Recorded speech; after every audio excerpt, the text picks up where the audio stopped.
Next നമ്മൾ discuss ചെയ്യാൻ പോകുന്ന ടോപ്പിക്കാണ് സൈബർ സെക്യൂരിറ്റി എന്ന് പറയുന്നത്. ഓക്കെ, സൈബർ സെക്യൂരിറ്റി എന്ന് പറഞ്ഞിട്ടുണ്ടെങ്കിൽ എന്താണ്? അതൊരു പ്രോസസ്സാണ്, അല്ലെങ്കിൽ ഒരു ടെക്നോളജി. എന്തിനു വേണ്ടിയിട്ട് യൂസ് ചെയ്യുന്ന ടെക്നോളജിയാണ്? നെറ്റ്വർക്ക്സിനെയും ഡിവൈസസിനെയും അറ്റാക്കുകളിൽ നിന്നും, ഡാമേജിൽ നിന്നും, അതുപോലെ തന്നെ അൺഓതറൈസ്ഡ് ആയിട്ടുള്ള ആക്സസുകളിൽ നിന്നും സെക്യൂർ ചെയ്യാൻ വേണ്ടിയിട്ടാണ് സൈബർ സെക്യൂരിറ്റി നമ്മൾ യൂസ് ചെയ്യുന്നത്. സൈബർ സെക്യൂരിറ്റീനെ നമുക്ക് ഇൻഫർമേഷൻ ടെക്നോളജി സെക്യൂരിറ്റി എന്നും പറയാം. അതായത് IT സെക്യൂരിറ്റി എന്ന പേരിലും സൈബർ സെക്യൂരിറ്റി എന്ത് ചെയ്യുന്നുണ്ട്, അറിയപ്പെടും.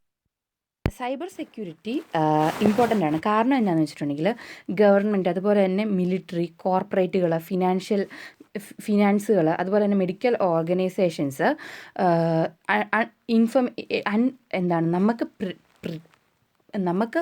നമ്മൾ ഉദ്ദേശിക്കുന്നതിനെക്കാട്ടിലും എമൗണ്ട് ഓഫ് ഡേറ്റ എന്ത് ചെയ്യുന്നുണ്ട്, അവരുടെ കമ്പ്യൂട്ടറിലും അതുപോലെ തന്നെയുള്ള ഡിവൈസുകളിലും ഒക്കെ എന്ത് ചെയ്യുന്നുണ്ട്, സ്റ്റോർ ചെയ്ത് വയ്ക്കുന്നുണ്ട്. അപ്പം അങ്ങനെ സ്റ്റോർ ചെയ്ത് വെക്കുന്ന ഡേറ്റാസിൽ ഒരു പോർഷൻ ഓഫ് ഡേറ്റ എന്ന് പറയുന്നത് സെൻസിറ്റീവ് ഇൻഫർമേഷൻ ആയിരിക്കും. അതായത്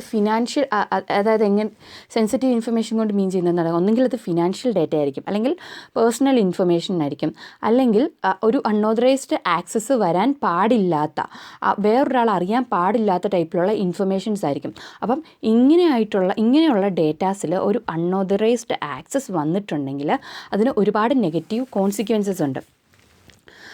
ഓർഗനൈസേഷൻസ് അവരുടെ ഡേറ്റ നെറ്റ്വർക്ക്സ് യൂസ് ചെയ്തിട്ടാണ് വേറെ ഡിവൈസസിലോട്ട് എന്ത് ചെയ്യുന്നത്, ട്രാൻസ്മിറ്റ് ചെയ്യുന്നത്. അപ്പം അതായത് ഒരു ബിസിനസ്സിലൊക്കെ ആണെങ്കിൽ ഓർഗനൈസേഷൻസ് ഡേറ്റ ട്രാൻസ്മിറ്റ് ചെയ്യുന്നത് നെറ്റ്വർക്ക് യൂസ് ചെയ്തിട്ടായിരിക്കും. സോ ഈ ഇൻഫർമേഷൻസിനെ പ്രൊട്ടക്റ്റ് ചെയ്യാനായിട്ടും ട്രാൻസ്ഫർ ചെയ്യാനായിട്ടും എന്താണ്, സൈബർ സെക്യൂരിറ്റി അവർക്ക് ആവശ്യമാണ്. സൈബർ അറ്റാക്സ് ഇപ്പോൾ കൂടിക്കൊണ്ടിരിക്കുകയാണ്. അപ്പം ഈ ഓർഗനൈസേഷൻസും കമ്പനീസും അവരുടെ ഇൻഫർമേഷൻസ്, അതായത് നാഷണൽ സെക്യൂരിറ്റീനെ റിലേറ്റ് ചെയ്തേക്കുന്നതോ ഹെൽത്തോ ഫിനാൻഷ്യൽ റെക്കോർഡ്സോ അങ്ങനെ ഏതെങ്കിലുമൊക്കെ ഫീൽഡ്സിൽ റിലേറ്റ് ചെയ്തേക്കുന്ന ഈ ഇൻഫർമേഷൻ, അതായത് സെൻസിറ്റീവ് ബിസിനസ് ഇൻഫർമേഷൻസ് പ്രൊട്ടക്റ്റ് ചെയ്യുക എന്നുള്ളത്, അല്ലെങ്കിൽ പേഴ്സണൽ ഇൻഫർമേഷൻസ് പ്രൊട്ടക്റ്റ് ചെയ്യുക ചെയ്യേണ്ടതിനുള്ള സ്റ്റെപ്സ് അവരെടുക്കണം. ഓക്കെ, നമ്മുടെ നേഷൻസ് ടോപ്പ് ഇൻ്റലിജൻസ് ഓഫീഷ്യൽസിന് വരെ എന്ത് ചെയ്തിട്ടുണ്ട്, സൈബർ അറ്റാക്സ് വരുന്നുണ്ട്. ഇങ്ങനെ സൈബർ അറ്റാക്സ് നടക്കുന്നത് കൊണ്ട് നമ്മുടെ നാഷണൽ സെക്യൂരിറ്റിക്ക് തന്നെ അത് ത്രെട്ടാണ്. കാരണം അത് ടെററിസത്തിലോട്ട് ലീഡ് ചെയ്യാൻ പറ്റും. ഈ ഇൻഫർമേഷൻസ് യൂസ് ചെയ്ത് ടെററിസ്റ്റുകൾക്ക് നമ്മുടെ നാടിനെ ആക്രമിക്കാൻ പറ്റും. So for effective cyber security ഒരു ഓർഗനൈസേഷൻസിന് അതിൻ്റെ ഇൻഫർമേഷൻ എന്ത് ചെയ്യാൻ പറ്റണം, സേഫ് ചെയ്യാനായിട്ട് പറ്റണം. ത്രൂ ഔട്ട് ദി സിസ്റ്റം എന്ത് ചെയ്യാൻ പറ്റണം, സേവ് ചെയ്യാനായിട്ട് പറ്റണം. The elements of cyber encompass are the following. Cyber എൻകംപേഴ്സസിൻ്റെ എലമെൻറ്റ്സ് ആണ് നമ്മൾ പറയുന്നത്. എന്തൊക്കെയാണ്? Network security, application security, end point security, data security, identity management, database and infrastructure security, cloud security, mobile security, disaster recovery or business continuity planning, end user education. ഇത്രയും പോയിൻറ്റ്സാണ് പറയുന്നത്. ഇനി next പറയുന്നതെന്ന് പറഞ്ഞിട്ടുണ്ടെങ്കിൽ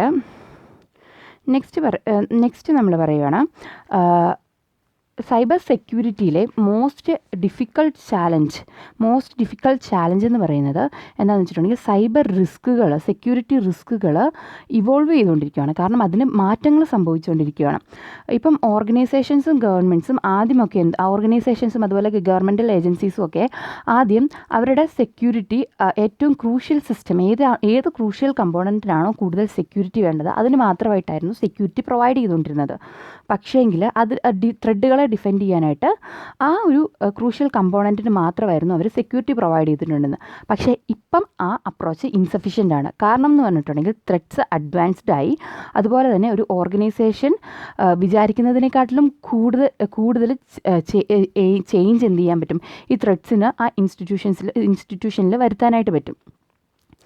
സോ അതുകൊണ്ട് തന്നെ അഡ്വൈസറി ഓർഗനൈസേഷൻസ് പ്രോആക്റ്റീവും അഡാപ്റ്റീവുമായിട്ടുള്ള അപ്രോച്ചസ് സൈബർ സെക്യൂരിറ്റിയിൽ പ്രൊമോട്ട് ചെയ്യുന്നുണ്ട്.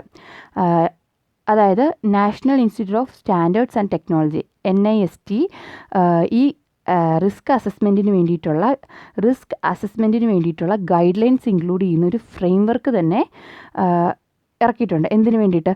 ഈ ഡേറ്റേനെ ഫോക്കസ് ചെയ്ത് അതിനെ ഡേറ്റനെ ഫോക്കസ് ചെയ്ത് അതിനെ മോണിറ്റർ ചെയ്യാനും അതിൻ്റെ റിയൽ ടൈം അസസ്മെൻറ്റിന് വേണ്ടിയിട്ടും ആ ഡേറ്റയ്ക്ക് ആ റിയൽ ടൈമിൽ ഇപ്പം ഈ സമയത്ത് ആ ഡേറ്റയ്ക്ക് എന്താണ് സംഭവിക്കുന്നത് എന്ന് മോണിറ്റർ ചെയ്യുന്നു. ദെൻ ആ ഒരു മോഡലാണ് ഒരു ട്രഡീഷണൽ പെരിമീറ്റർ ബേസ്ഡ് മോഡലാണ് അതെന്നാണ് പറയുന്നത്. അതായത് നമ്മുടെ NIST ഒരു റിസ്ക് അസസ്മെൻറ്റ് ഫ്രെയിംവർക്ക് ഇംപ്ലിമെൻറ്റ് ചെയ്തിട്ടുണ്ട്. അവിടെ എന്ന് പറഞ്ഞിട്ടുണ്ടെങ്കിൽ ഈ നമ്മുടെ ഡേറ്റേനെ കണ്ടിന്യൂസ് ആയിട്ട് റിയൽ ടൈമിൽ മോണിറ്റർ ചെയ്തുകൊണ്ടേയിരിക്കുന്നു. ദെൻ ഈ ട്രഡീഷണൽ പെരിമീറ്റർ ബേസ്ഡ് മോഡൽ എന്താണെന്നാണ് ഇനി പറയാൻ പോകുന്നത്. ഒരു പെരിമീറ്റർ എന്ന് പറഞ്ഞിട്ടുണ്ടെങ്കിൽ ഒരു നെറ്റ്വർക്കിൽ നിന്നും വേറൊരു നെറ്റ്വർക്കിലോട്ടുള്ള ഒരു ബോർഡറാണ് എന്തെന്ന് പറയുന്നത് പെരിമീറ്റർ എന്ന് പറയുന്നത്. ഒരു സെക്യൂരിറ്റി പെരിമീറ്റർ നമ്മൾ ക്രിയേറ്റ് ചെയ്യുന്നത് കൊണ്ട് തന്നെ ഒരു പ്രൈവറ്റ്ലി ഓൺഡ് നെറ്റ്വർക്കിൽ ഒരു ഹാക്കർ കയറണമെന്ന് ഉണ്ടെങ്കിൽ കയറാതിരിക്കാനായിട്ടുള്ള നെസസറി സേഫ് ഗാർഡ് മെഷേഴ്സ് നമുക്ക് എടുക്കാനായിട്ട് പറ്റും. അതിനാണ് ഒരു പെരിമീറ്റർ ബേസ്ഡ് മോഡൽ എന്ന് പറയുന്നത്.